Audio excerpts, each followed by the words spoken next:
Omaira Sanchez. In November of 1985, a 13-year-old girl named Omaira Sanchez became trapped in the ruins of her home after the Nevado del Ruiz volcano erupted in Colombia. The disaster triggered a massive mudflow that buried entire towns, and Omaira was caught in the wreckage with her legs pinned beneath the concrete remains of her house. Rescue workers stayed with her for 3 days, but they could not free her. The water around her kept rising, and the effort required to pull her out would have likely killed her in the process. A French photographer named Frank Fournier took her picture during those final hours. Her eyes are wide, her expression calm in a way that feels almost impossible given her situation. She sang songs and spoke to the people around her before she died from hypothermia and gangrene. The image won the World Press Photo of the Year award in 1986, but it also sparked enormous controversy. Many people questioned whether Fournier and the journalists present should have been taking photographs at all instead of helping. Fournier himself said the image needed to be seen because the Colombian government had failed to respond in time, and that Omaira's death was preventable. The photograph remains one of the most painful images ever taken, not because of what it shows graphically, but because of what it represents about human suffering, inaction, and the weight of bearing witness. The Iwo Jima flag. On the 23rd of February, 1945, 6 United States Marines raised an American flag on the summit of Mount Suribachi during the Battle of Iwo Jima in the Pacific War. A military photographer named Joe Rosenthal captured the moment, and the image spread across the world almost immediately. What most people do not realize is that this was actually the second flag raising of the day. A smaller flag had been raised earlier that morning, and military commanders wanted a larger, more visible one put in its place. Rosenthal almost missed the shot entirely. He had set up his camera, looked away briefly to move some sandbags, and then turned back just in time to capture the moment instinctively. The photograph went on to win the Pulitzer Prize and became one of the most reproduced images in American history. It was used to sell war bonds, it inspired a famous bronze statue in Washington, D.C., and it came to represent collective effort and sacrifice during the war. 3 of the 6 men in the photograph died during the battle shortly after it was taken.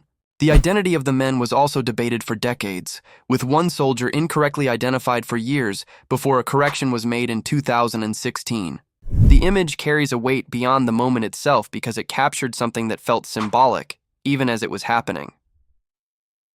Tank Man. On the 5th of June, 1989, a lone man stood in front of a column of tanks moving through Beijing, China, one day after the government violently suppressed pro-democracy protests in Tiananmen Square. Several photographers captured the moment from hotel balconies overlooking the boulevard. The man, who has never been publicly identified, carried shopping bags and simply refused to move as the lead tank tried to go around him. He moved with it, blocking its path each time. The standoff lasted for several minutes before bystanders pulled him away into the crowd. The images were smuggled out of China on rolls of film hidden inside shoes and film canisters because the Chinese government was actively trying to prevent documentation of the crackdown from leaving the country. The photographs were published around the world and became defining images of the late 20th century. To this day, the man's identity remains unknown.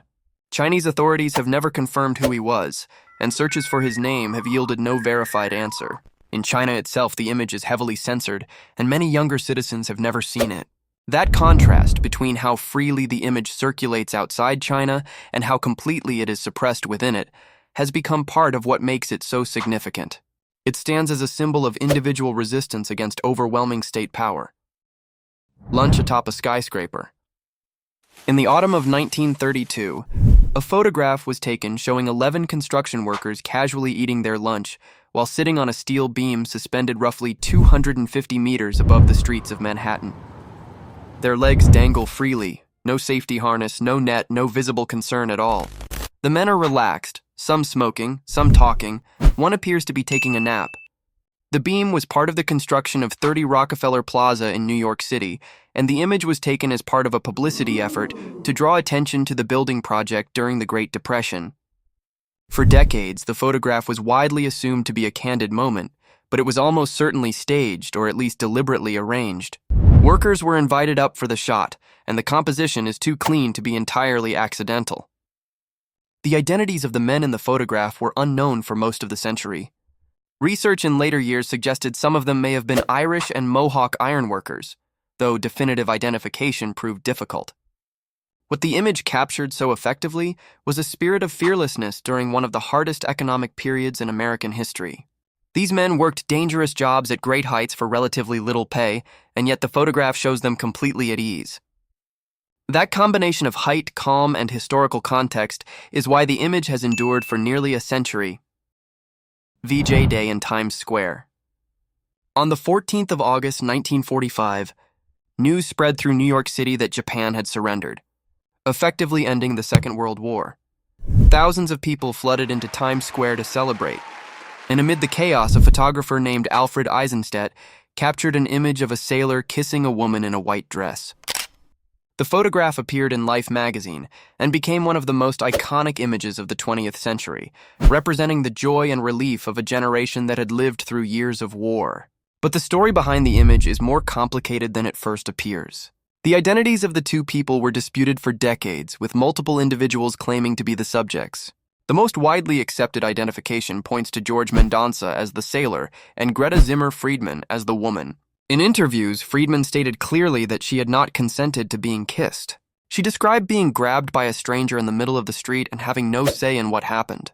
This account has caused the image to be re-examined significantly in recent years. What was once seen purely as a symbol of celebration has become a more complicated conversation about consent, public behavior, and how society remembers historical moments. The photograph itself has not changed, but the way people interpret it has shifted considerably, which says as much about the present as it does about 1945. Migrant Mother.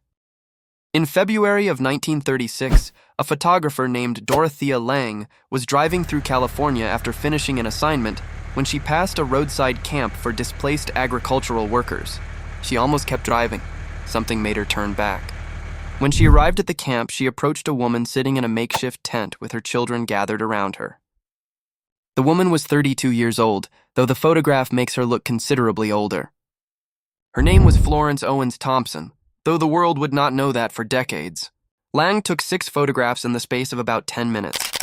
The one that became famous shows Thompson with her hand raised to her chin, her brow slightly furrowed, her eyes focused somewhere in the distance. 2 of her children lean against her with their faces turned away. Lange sent the images to a San Francisco newspaper, and within days the federal government shipped food to the migrant camp. The photograph was credited with prompting real and immediate action, which made it unusual among images of hardship. Thompson herself had a complicated relationship with the picture. She never received any payment from it, and for much of her life she felt it had reduced her to a symbol of poverty rather than recognized her as a person. She came forward publicly in 1978, partly out of frustration. The image remains one of the most recognized photographs ever taken, a portrait of endurance that carries both the dignity and the cost of being seen.